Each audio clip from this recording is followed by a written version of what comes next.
Okay, folks, it is 12:01 Eastern Standard Time, so we're going to get the webinar going. Welcome. Today's topic is the CCO's Guide to Audit Readiness, and really how the CCO can build a compliance program that holds up under all types of scrutiny, particularly regulatory scrutiny that is really just rampant right now from both government and commercial payers. So welcome. And as you can see in the upper left, this is sponsored by MDaudit. We'll talk a little bit more about who MDaudit is. Uh, as your presenter today, my name is Dana Finnegan. I'm Senior Director of Market Strategy at MDaudit. I've been with MDaudit almost 10 years now. Couple of housekeeping items before we get going is just so you know, if you stay to the end, you'll be receiving a copy of this deck. You'll also be receiving the recording. And at the end, there's also going to be a QR code that you can scan to get the CCO's Guide to Audit Readiness, which is going to go into a huge amount of detail. We're going to touch it at the surface level today and give you some great insights, but you'll be able to get that entire guide and bring that back to your program. Couple of other things. There's also going to be a poll at the end. So we appreciate if you take that. It's just to tell us how we did today and any other future topics you may be interested in us presenting as we do monthly webinars. And there's also a chance to enter any questions you want in the chat, and hopefully we'll be able to get to those at the end. If not, we'll make sure we get those answered for you in another capacity. And finally, just want you to know that we're going to do kind of a show and tell today type of session.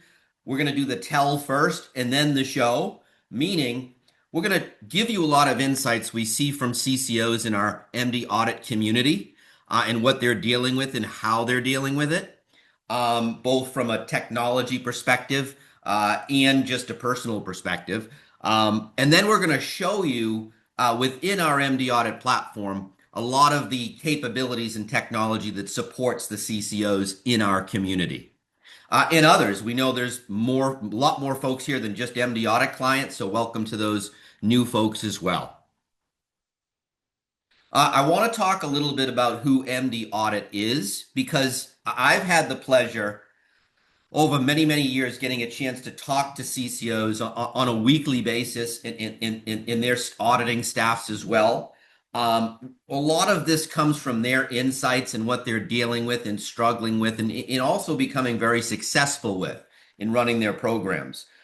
One thing I would mention as you're reading some of these stats about our community is I recently, as of yesterday, was talking to a CCO, and she said to me, I really need help here because for the first time, I really see the payers using AI and our billing data to use it against us. How can I keep up? How can I stay ahead of the game in that scrutiny? So that's exactly a common thread we're hearing across organizations and CCOs, and everybody obviously working in the billing compliance auditing capacity. So we're going to really hit hard on that today.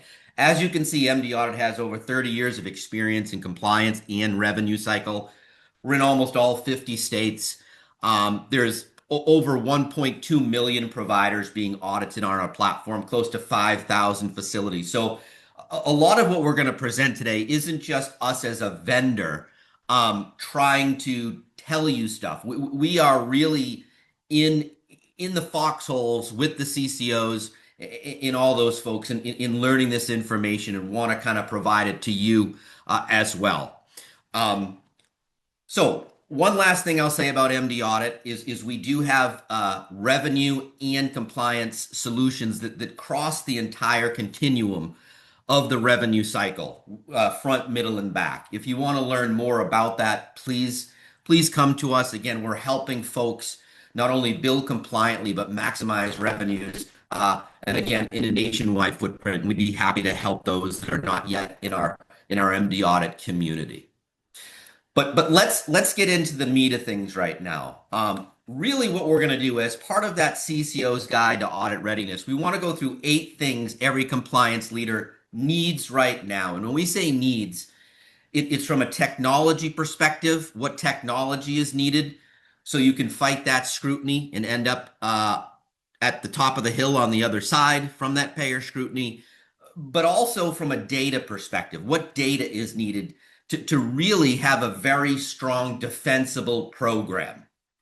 That's really what we're going to talk about today. And again, at the end, everything I talk about, we are going to show as well. So I think the first thing that we want to talk about is when you does any technology that you're using provide continuous monitoring? You don't want to just be doing periodic audits. What do we mean by periodic audits? Monthly audits, quarterly audits. That's not enough.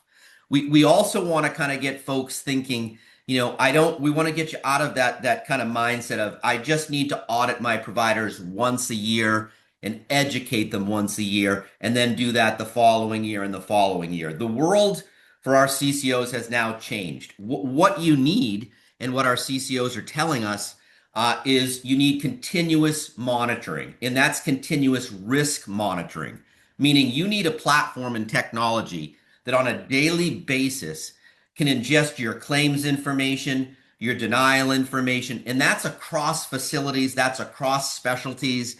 That would be agnostic to whatever billing system and EMR you're using. You need to partner with a platform that can run AI and anomaly detection on those sources of data on a daily basis. And what does that do? What does continuous monitoring do? Well, it allows the CCO and others to go in and click an easy button and give them a vantage point to say, these are my top 10 providers that are constantly billing outside of normative ranges. These are my providers with habitual undercoding, habitual overcoding, and also, of course, remittance data to say, across my specialties and across my facilities, here is the systemic cause of denials for medical necessity. With continuous risk monitoring, and you're going to see this in the demonstration, someone can go in, CCO, anyone working for the CCO, click an easy button, put in a few attributes, and right there, it's right there for you. There's no hunting and pecking to find risk. With periodic audits, there's a huge risk of having those types of findings missed. It has to be daily, and it has to be sophisticated analytics and AI. So we're gonna show you how our platform can provide real-time alerts and surface risk by provider, specialty, payer, and so on. But that is really the first thing you have to have is no more manual process and trying to find these risks through spreadsheets. That's what the payer wants, is to you to be behind the 8 ball while they're using very sophisticated technologies with your data. The second thing we want to talk about of that 8 is can you benchmark your billing patterns against peer organizations? So we don't want you just benchmarking your provider's billing patterns, whether it's E&M utilization or procedure utilization or modifier utilization or HCC capture rates. Those are things all the payers are doubling down on with scrutiny and denials. What we want you to be able to do is not only benchmark against CMS, but other benchmarks. And one of the things the MDaudit community has is a benchmark of over 200 health systems all across the country, everything from very large academic medical centers down to very smaller critical access hospitals and really everything in between, community hospitals and so on. And what that allows you to do is say, how do my providers' billing patterns compare to, yes, CMS, but also the MDaudit community? And within that community, I want to do that comparative data by specialty, and so on and so on. So for an example, you can compare your gastroenterologist or anesthesiologist not only to CMS, but what's happening within the MDaudit community. And when we talk about benchmarking, you want to be able to benchmark against organizations of similar size, constitution, payer mix, regionality, and so on. So you really want to be able to really dive down into very low levels of granularity. So you can then say, okay, within that easy button we talk about, who are my providers when compared to other peer organizations? Are my undercoders, my overcoders, those that may be not using HCCs appropriately. So we want we want you to really think not only do you need continuous risk monitoring on all of your billing data, but you need to benchmark versus others. And CMS is not enough anymore because your organizations are so nuanced. Again, let's take pediatrics, for example. Pediatric organizations do not really need to benchmark versus CMS. MDaudit has a multitude of pediatric organizations that can really value from that MDaudit community and compare against other pediatrics. Or maybe you're an LTech or a SNF. You need that granularity and nuanced benchmarking to show you immediately where your risk is so you can identify it immediately and rectify it immediately. So make sure continuous risk monitoring, number one, and benchmarking, number two. When I go on to number three, this one I wasn't sure I was going to slip in, but I do think it's worth it the more I think about it because, we tend to think about Medicare. Do I have risk with Medicare as a government payer? And then we immediately shift our mindset to commercial because commercial is not only where you want to bill compliantly, but where you're essentially getting paid more. We know the commercial plans are paying a lot more than the government plans. But as you know, recently, Vice President J.D. Vance is leading the administration's efforts to really target Medicaid. And one of their main targets is vast financial abuse for Medicaid fake billing. Now, we know you folks in the CCOs out there and everyone working for those CCOs in our billing compliance departments are doing the right things. You have integrity and ethics. But this fight and this scrutiny that the administration is doing for Medicaid, you get caught in the crosshairs, unfortunately. So what we want to tell you here is at the end of the day, even if you have a very small Medicaid population, or maybe you have a really big one, but if you have a small Medicaid population, because of this recent scrutiny and how much it is being played up by the Trump administration, is you're going to want to really immediately grab some sample sizes of your Medicaid claim populations, both pre-bill and post-bill, and ensure those are going out with the highest level of accuracy and integrity. I want to show some statistics. Again, these statistics are coming from the MDaudit community. We publish a benchmarking report every single year based on our nationwide footprint, that 1.2 million providers and growing. What are we seeing in the community?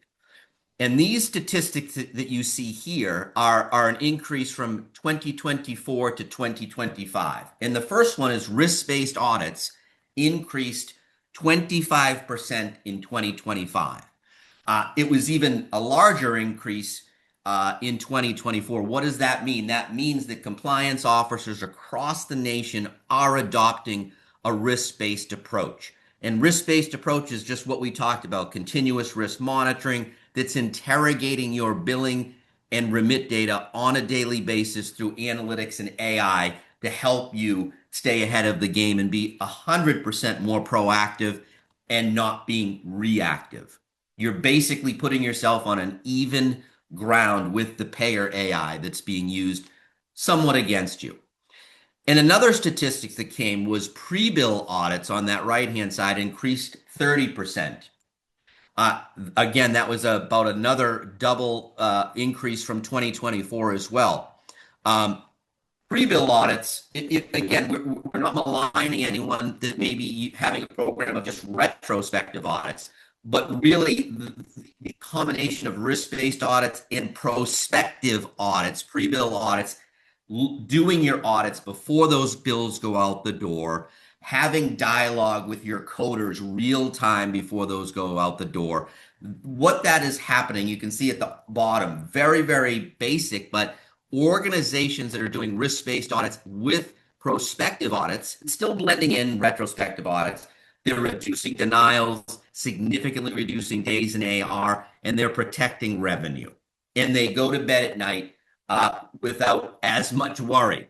I mean, there'll still be denials, there'll still be external payer audits, but this again is putting you lockstep with the scrutiny of your government and commercial payers. So I would implore you implore you to say how do we compare? Are we seeing the same types of increases in these types of audits at your organization? And again, this is what we're seeing in the MD audit community. This is what we're talking to chief compliance officers about and how they are managing this unending scrutiny. So we've been talking a lot about internal audits. So I think another really important point here is internal auditing is one thing, but does your technology support a payer audit defense? So it needs to go beyond internal audits. Do you have, in other words, the CCOs had told us, I love your platform for internal audits. And this was many years ago because we've had the payer audit workflow for years, but we built the payer audit workflow so not only could you do your internal audits, but also manage those pesky ADRs that are coming from everywhere. We talk about the alphabet soup of ADRs arriving from RACs and MACs and the OIG. When those come, are you ready to respond to them? And can you also have both internal and payer audit workflows under the same roof? So I want you to take a few notes here because MDaudit has combined both internal audit workflows and external audit payer audits under the same roof. Not many vendors have the ability to do that, but if you're going to go with a vendor, you want them to be able to accommodate both of those. And some of the things that are offered that can help you optimize your response times back to those payers who are essentially looking to do clawbacks are things like EMDR. That's something we offer.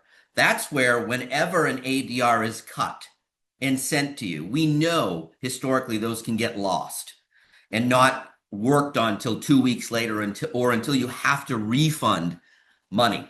We have an ability that as soon as that ADR is cut, we can put it in an inbox in MDaudit so you can start working on it on day one. Along with EMDR, we also have ESMD. We are a health information handler. So when you get all of the documentation and medical records and appeals documentation ready to send back, you can hit an ESMD easy button, again, electronic submission of medical documentation, and send that directly back to the requester, whether it's government or commercial payers, because these are coming from everybody, right back to them that day. You'll get an acknowledgement that they received it, a timestamp, and so on. One other thing we're going to show you in the demonstration today, which is incredibly important, is we've all heard from our CCOs at the MDaudit community that these ADRs have quadrupled in the last year, and the number of cases that they're requesting has also gone through the roof. So these ADRs have gone from a couple of pages and maybe 20, 30 accounts to many pages up to 100 accounts. And what does the person on the front line have to do?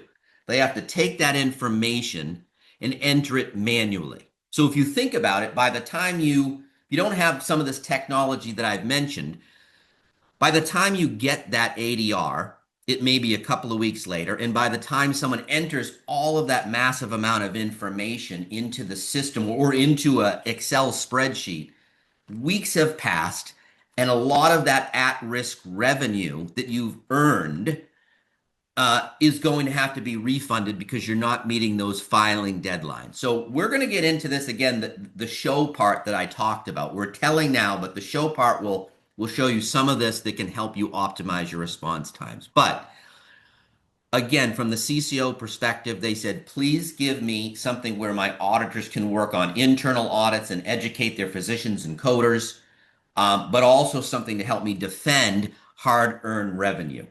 And we're gonna show you that today.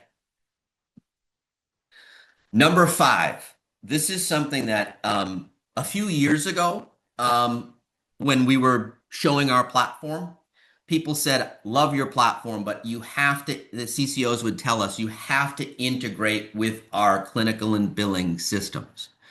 And what does that mean? That doesn't, what it means is your technology vendor should have the ability. We talked about prospective audits. We can reach into your billing system and your EMRs and pull in those pre-billed charges, again, with an easy button.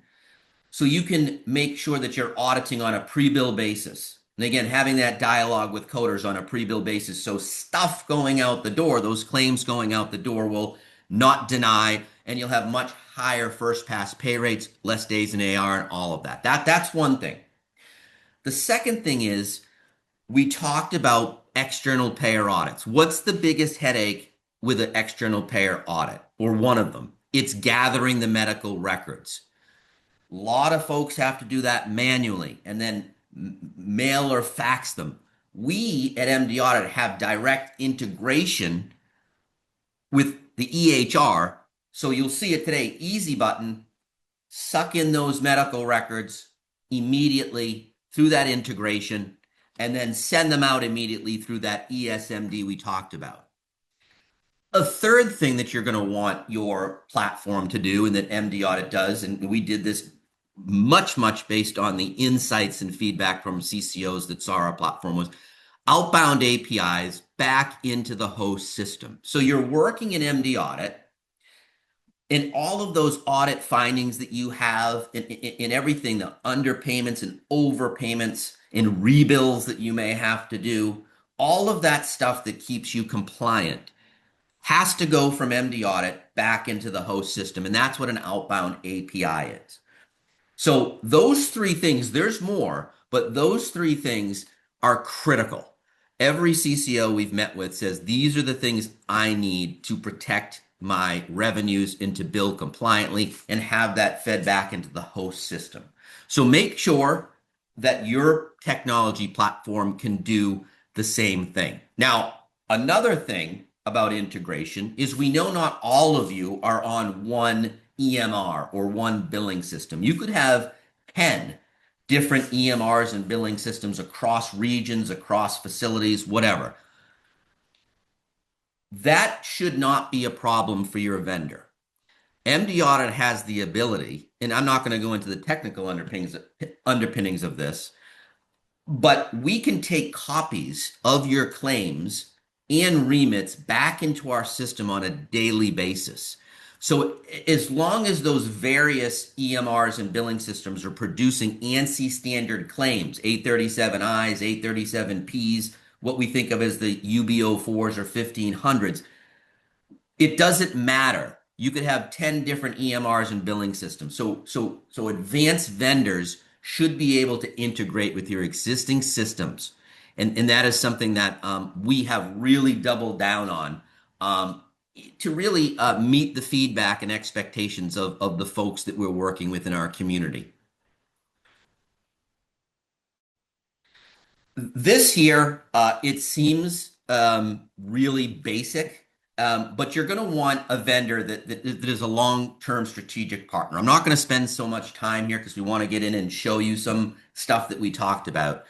But they shouldn't stop and drop software. So as you're going through any determinations and putting vendors through the hoops of, do you have a good software? Someone could have the best software in the world. I think MDaudit has an excellent software, but what's the same as a great software is our client success program. You want someone that's a partner. After the training and implementation, you want folks that have high touch engagement, that are working with you on quarterly business reviews, helping you all the time to optimize the platform. Do you have an open line to a client success manager that when you get stuck, they're there to help you? So keep that in mind. That's something that MDaudit is really proud of. We're not just a great software, we're a long-term strategic partner. And just by asking a few questions, you're going to know if that vendor is going to be able to offer that type of high-touch white glove service. This one here, very much important from the CCO perspective. Does the platform support education, corrective action, and compliance maturity? All that means is, can a CCO go in and look at the audit activity being done by all of their auditors? So the auditors are on the front lines, auditing, educating, all of that. But can the CCO go in at any time and see the state of the state? Are E&M levels, accuracy rates going up or down? Diagnosis accuracy. What does that look like month by month, day by day? Can they go in and spot a problem as it's happening? We're going to show you some data visualizations and dashboards that allow a CCO to go in and not even have to aggregate that audit activity. It just shows them here are your top providers for overpayments, underpayments, where there is overutilization of HCCs compared to peers. A CCO should be able to go into the platform, press an easy button, have all of those insights at their fingertips. And we're going to show you that. The last thing I would say here, and this is huge, is does the vendor have an AI strategy and does it include human oversight? At the end of the day, every vendor should be dipping their toe. Every billing compliance vendor should be able to provide an AI strategy, meaning can it go in and interrogate the medical record and give suggestions to those auditors to say, this is something that was found in the documentation that wasn't billed. This is something that was billed that shouldn't have been, all through interrogation of the record. So that is something MDaudit does. But more importantly, we have built that AI interrogation strategy to include humans in the loop. If a vendor's AI strategy is 100% autonomous coding, that's a red flag. At the end of the day, if you remember anything about AI, make sure your vendor has it because that's where the world is going, but that they're a strong proponent of humans in the loop. There has to be governance over AI to train the models and make them more and more intelligent. And that can only come from the humans with multiple years of subject matter expertise. Last thing we're going to go into is act now, not later. These are a few things that I'm not going to go into right now because we want to get into the demonstration. We've got about 15 minutes left. But this is really summarizing everything that we just talked about. I'll go through a couple of them. It's more like number 1 through 5. Can you? These are kind of can yous as a CCO. Can you conduct a rapid internal assessment of your claims and remit data? We don't mean can you go in and grab the data. We mean can you go in and look at claim and remittance data and see systemic issues across facilities, across specialties by pressing an easy button? If you can't, you really should be able to, and MDaudit can help you with that. Let's go to number 3, payer audit history. Do you know who's sending you those ADRs? How often? What they're scrutinizing? Do you know how much you're retaining? Do you know how much you're refunding? And if you're refunding, why? If that's not something you can do, you should be able to. And then know your audit failure rates. And I'm going to go to a stat right now to jump ahead. This is from 2025. MDaudit community, 25% of providers failed their professional billing audits, had accuracy rates below, let's say, 95%. And 33% on the facility side failed audits, much going back to root cause of coding on the facility side. So if your program's not finding similar failure rates at these rates, ask yourself the question.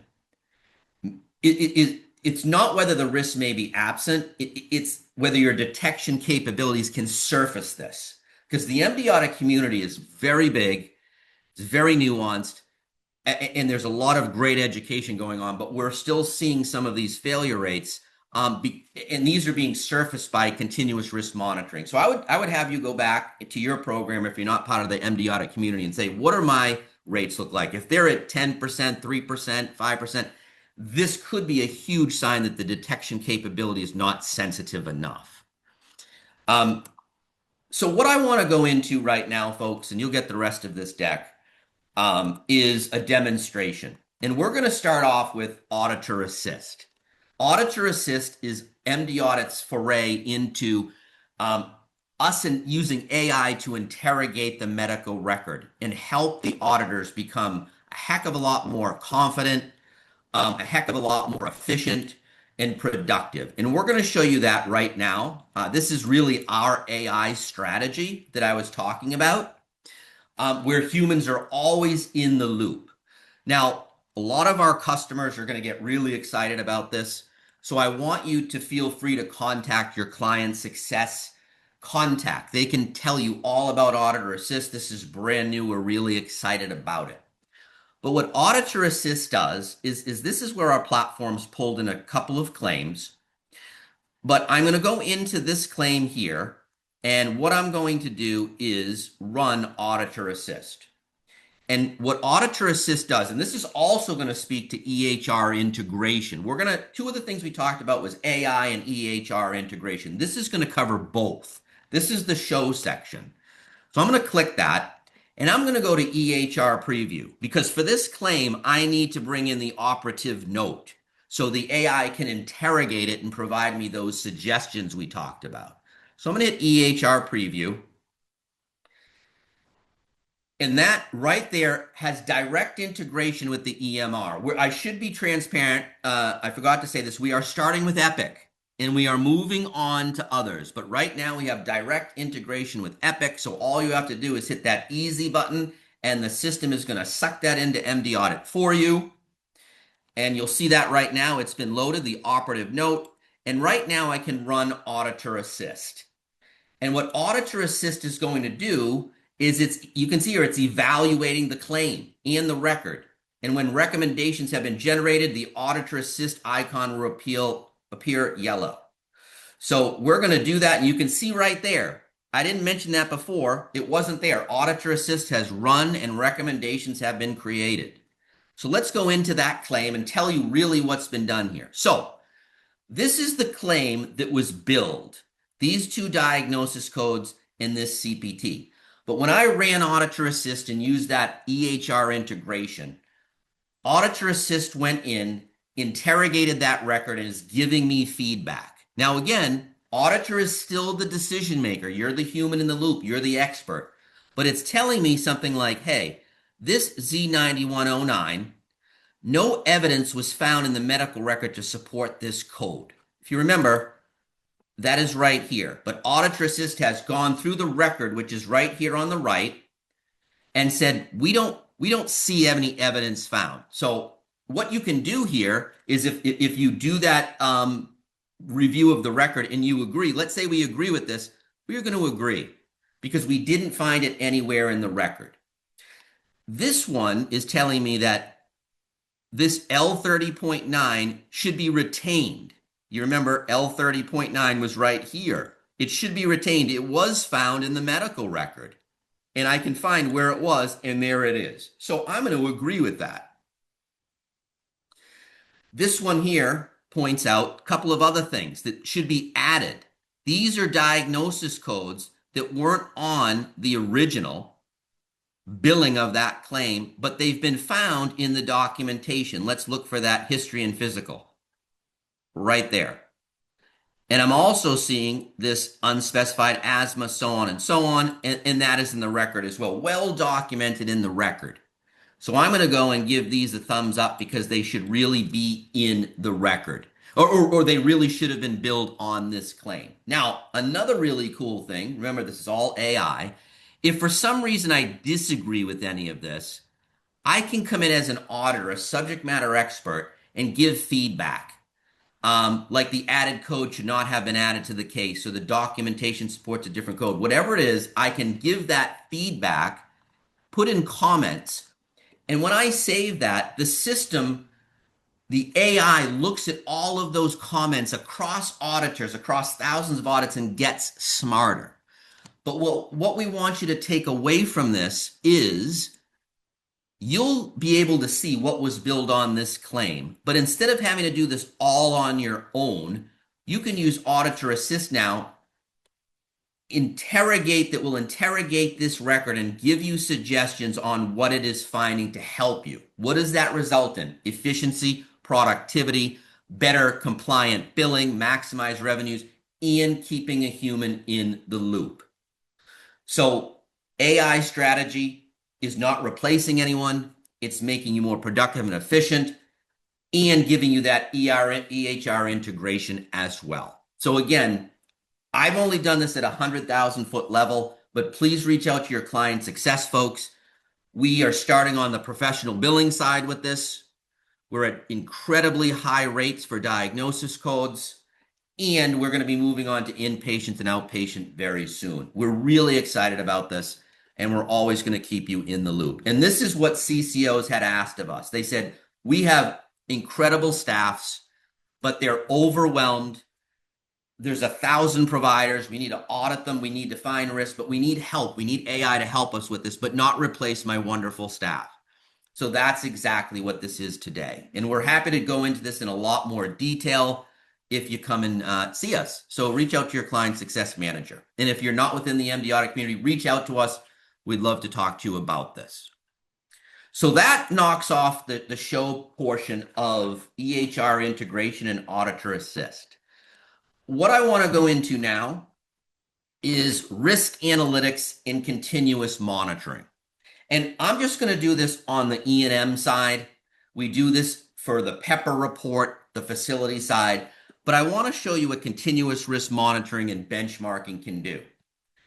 And what you're seeing here is within the MDaudit community, what we have here is we're going to show you every one of your physicians that's billing in E&M. This is everyone billing in E&M. But we want to remove the middle section because those are who are billing E&Ms appropriately. And again, we do this for procedures. We do this for modifiers. We do this for high-risk DRGs. We don't have time to show that all today, but this will give you an idea. We want to help you remove the middle because those are providers doing the right things. We want to expose the lower left where there could be habitual undercoding going on and loss of revenue, but also the upper right where there could be habitual overcoding, exposing your organization to risks of clawbacks, takebacks, comparative billing reports, reputational damage, whatever it may be. So what can you do? And we talked about this earlier. You should be able to compare to CMS, but CMS's data is not updated as much as you want it to be. We still want you to use the CMS benchmark, but more importantly, compare your providers to another benchmark. In this case, it's the MDaudit community. I can get down to any payer I want. I can get down to any processing region I want, regionality. But I can do that and compare my providers to those in the MDaudit community just like me. Now, a couple of other things is I can go in and put an E&M category. Let's do established visit. Then you're going to want to see by specialty who your outliers are for dermatology and ED and hospitalists. Let's do internal medicine. We see some bubble shifting.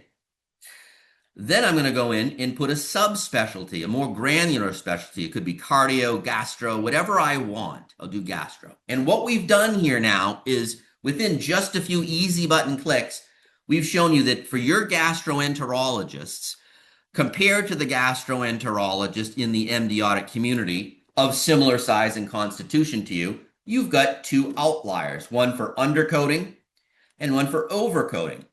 Now I can click on either of these bubbles and go directly to their bell curves and see their skew and utilization.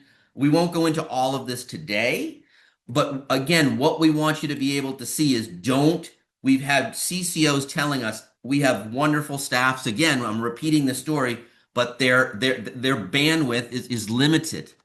I need to not have them spend time in the middle. I want them to go to the highest risk areas, and I need benchmarking to help me with that and continuous risk monitoring. The MDaudit data is updated daily.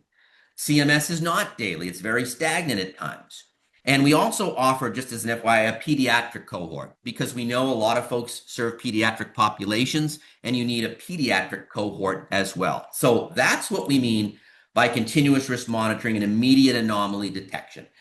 Just as a visual, we won't get into this today, but we're doing the same thing on the facility side for high-risk DRGs, events over 96 hours, Pepper metrics, immediately pointing out where you have alerts so you can audit them immediately. Any vendor should be able to do this on both the professional and facility side. CRM, continuous risk monitoring, daily. So that was risk analytics and continuous monitoring. I want to show one other thing, a couple of other things. We're almost done here. We're making good time, but payer audits. Payer audits we talked about. They're going to be showing up out of control at your organization. We just spoke to an organization that was only 100 providers, very small. And they said, I can't believe how many of these I've received in just the last few weeks. They're targeting the massive academics and even the smaller critical access hospitals and community hospitals. So I have you can see here, it's on my desktop, but I have an ADR. We can do this on the professional or hospital side. I can go in and look for that ADR. You can see it says OCR, optical character recognition and AI. I can go in and find that ADR. This one's from Levanta. Trust me, it was about 5 pages with about 6 or 7 accounts on it. But I don't want to enter that manually. So all I have to do is hit scan, and our system can scan that ADR through AI and optical character recognition and pull off everything for you so you don't have to waste time doing it manually. And again, I'm going to go back to the story. You're probably getting sick of me saying it. Our CCOs, VPs of revenue cycle and revenue integrity saying, my teams cannot spend time entering this information. I need it done immediately through technology and AI. That's what just happened here. And all I have to do is I say easy button. Now this ripped off with 100% accuracy what was on that ADR. Now I'm going to go in and search cases.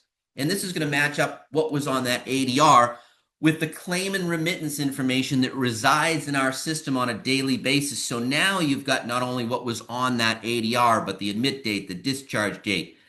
All of that stuff can be added into your audit.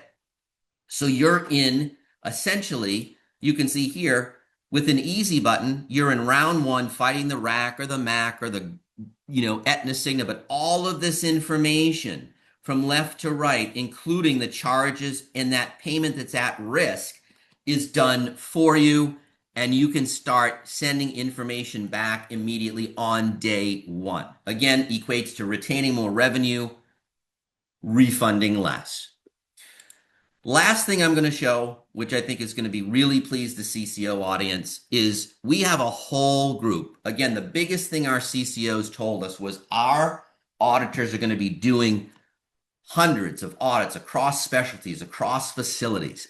I need to be able to go in as an executive and see the state of the state on the professional side, the outpatient side, the inpatient side. So there's all types of dashboarding, but take a look at this. As in CCO, I can go in and see E&M accuracy rates, procedural-based accuracy rates, diagnosis accuracy rates. And are they going up or down? This is where you can go in and see, okay, we're going up. That's great. But there's a slight dip here.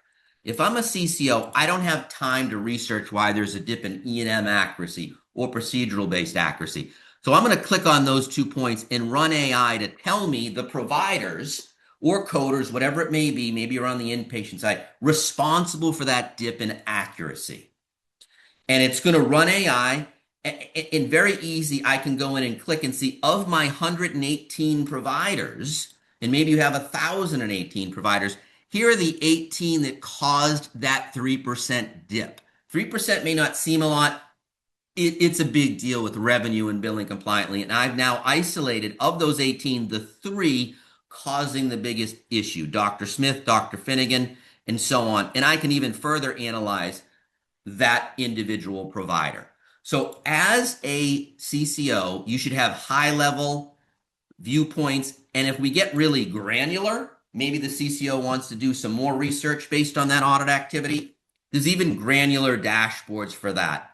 Maybe I want to go in and see the top 10 E&M codes I'm disagreeing with, that the auditors are disagreeing with because they're doing that line level work. You can see 364 times the 99213 was disagreed with, but 212 of them were undercoded. That's revenue loss, and it's also not billing compliantly. As a CCO, I need to be able to click an easy button and drill down to the rendering providers by specialty or name with that issue.